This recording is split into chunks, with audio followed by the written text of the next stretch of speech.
Let's jump right into a truly fascinating piece of agricultural research. We're looking at a study by Hussein and their team, and they had one major mission: breeding elite superstar tomatoes in Azerbaijan. But, and here's the kicker, they didn't do it using multi-million-dollar genome sequencing equipment. No way. Instead, they used a clever, incredibly cost-effective genetic matchmaking framework. You can kind of think of it like a highly scientific dating app for plants, all designed to create the ultimate super tomato on a budget. I am so excited to walk you through exactly how they pulled this off in this explainer. So, to kick things off, let's ask a pretty fundamental question. What actually makes the perfect tomato? When we think about breeding better crops, our gut instinct usually tells us, well, just take the biggest tomato plant, cross it with another really big one, and boom, you get an even bigger offspring, right? Well, actually, nature is way more complicated than that. As we're going to see, creating the ultimate tomato requires completely shifting our perspective. It's not just about the simple traits of a single plant. It's entirely about the complex, totally unpredictable genetic chemistry between two parent plants. Okay, so the researchers set up a very specific dating pool. They gathered 10 distinct tomato genotypes. We've got 7 local female tomato lines. These are plants perfectly adapted to the dry, subtropical climate of Azerbaijan. And then they brought in 3 male testers originating from Russia and Belarus. By crossing these local females with the introduced males in every possible combination, the researchers basically acted as genetic matchmakers, generating 21 unique F1 hybrid offspring. This whole setup gave them the ultimate laboratory to see exactly which genetic combinations sparked and, well, which ones completely fizzled out. Now, what exactly were they hunting for with all these crosses? The big prize here is something called heterosis, which is also known as hybrid vigor. If you're not familiar, heterosis is basically this phenomenon where a crossbred offspring shows qualities that are vastly superior to both of its parents. It's that unpredictable biological magic that happens when specific genetics combine just perfectly. The parent plants might be completely average on their own, but when you put them together, their offspring becomes an absolute superstar. Okay, let's dive into how this magic actually works. Plant breeders look at 2 main types of genetic inheritance. First, there's general combining ability, or GCA, and then there's specific combining ability, or SCA. Think of GCA as the predictable stuff. If a parent plant is tall and it predictably passes that tallness down, that's GCA. But SCA?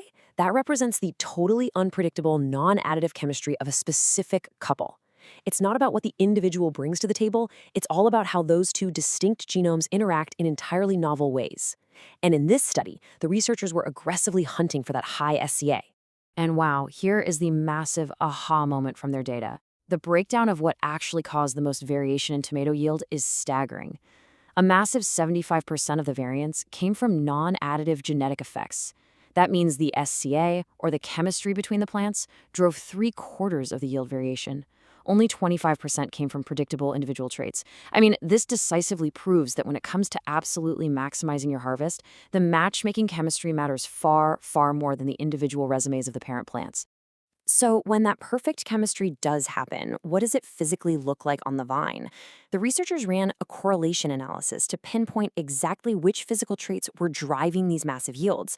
The direct drivers were average fruit weight, fruit diameter, fruit height, and pericarp thickness, which is just the fleshy wall of the tomato. Basically, when a hybrid hit the genetic jackpot, these were the specific traits that swelled up, giving us those massive, heavy, robust tomatoes we all want. All right, we've talked plenty about the theory and the genetic chemistry, but let's shift gears to the actual field results. It's time to see what actually happened when these plants were grown in the calcareous sandy clay soils of the Absheron Peninsula.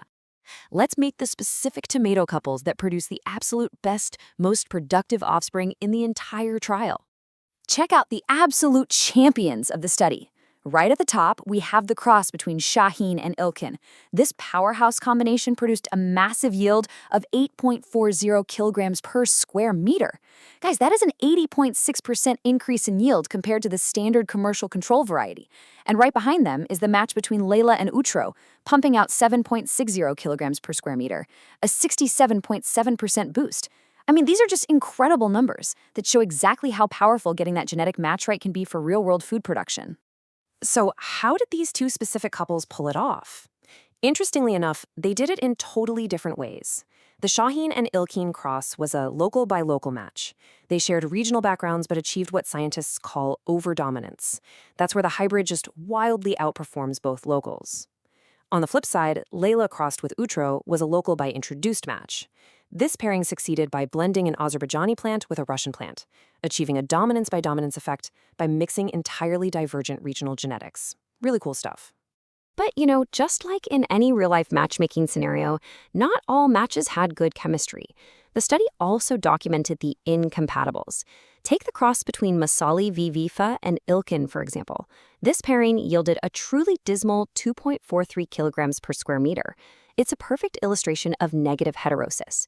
Because these two plants completely lacked that specific combining ability, putting them together actually suppressed their genetic potential. They ended up with yields far lower than if the researchers had just planted the standard local varieties. And the genetic quirks didn't stop there. The researchers found some absolutely fascinating instances of extreme genomic dominance. Look at the specific cross between Masali VF and Utro. A mind-blowing 96.6% of the resulting yield traits were controlled entirely by the paternal parent, Utro. That left only a tiny 3.4% contribution from the maternal plant. It's just a brilliant reminder of how asymmetric, and honestly surprising, genetic inheritance can be when you start mixing different lines. Now, earlier on, I mentioned that this was kind of a David versus Goliath story for agricultural science. Normally, to predict these incredible matches, modern breeders have to rely on super expensive, high-density genome sequencing. But developing nations and regional breeding programs, they often just don't have access to that kind of funding.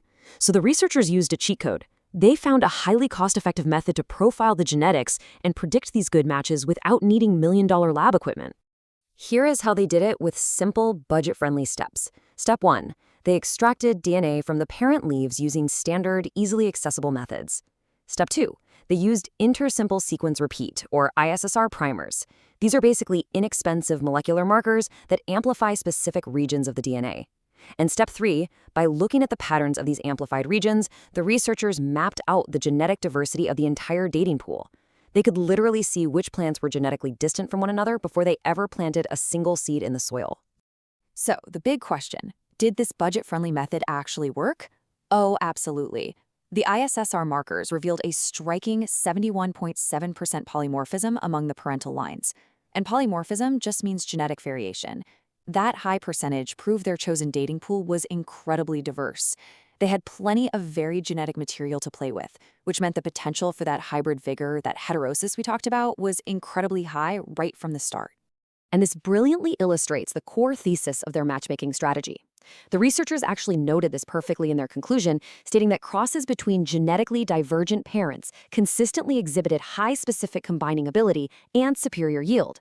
Basically, the ISSR profiles proved that if you take two parents from completely different genetic neighborhoods, ones the markers show are highly divergent, you drastically increase your odds of creating that magical, high-yielding chemistry.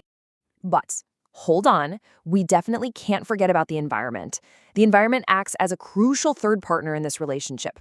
The researchers pointed out that the specific weather and field conditions of the 2017 growing season actually unmasked the true latent yield potential of these elite hybrids. You can have the absolute perfect genetic match on paper, but it takes the right environmental cues, the right temperature, the right moisture to fully unlock that massive productivity. So let's step back and look at the big picture here. Why does this specific study from Azerbaijan matter to the rest of the world? Well, it matters because it proves that developing nations can achieve elite, sustainable, regionally adapted agriculture without the elite price tag. By combining traditional field trials with cost-effective ISSR genetic profiling, local scientists can take full control of their own food security.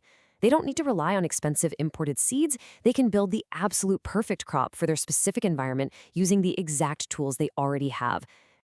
Which brings us to our final thought for this explainer.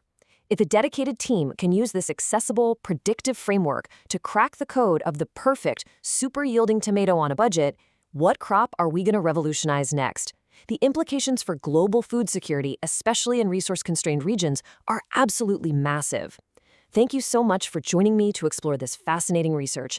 I really hope it leaves you as inspired by the future of agricultural science as I am.